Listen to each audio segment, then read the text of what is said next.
Simulan mo muna sa maliit. Bago ka makakatakbo, kailangan mo muna magsimula maglakad. Bago ka makakaipon ng 1,000,000, kailangan mo muna magsimula sa 10,000, sa 100,000. Bago ka makapagtayo ng isang malaking negosyo, kailangan mo muna subukan sa maliliit na negosyo. Huwag kang magmadali.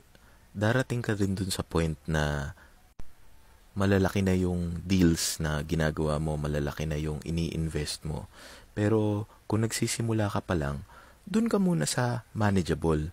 Dun sa matututunan mo muna yung skills na kailangan para magawa mo na mabuti yung pag-iipon, pag-i-invest, pagnenegosyo. Huwag ka muna maghangad na yung unang-unang subok mo pa lang, sobrang lalaki na ng kinikita mo. Okay lang naman kung malaki yung kitain mo sa simula. Pero set mo yung expectations mo na hindi lahat ganun. Kadalasan talaga magsisimula ka sa maliliit. And okay lang yan. Ganun lang talaga. And wag mong intindihin yung mga nakikita mo sa ibang tao, sa TikTok o sa ibang social media na ang lalaki na agad ng negosyo nila simula pa lang. Wag mo ikumpara yung sarili mo sa ibang tao. Just work on yourself. Yung sarili mo lang intindihin mo.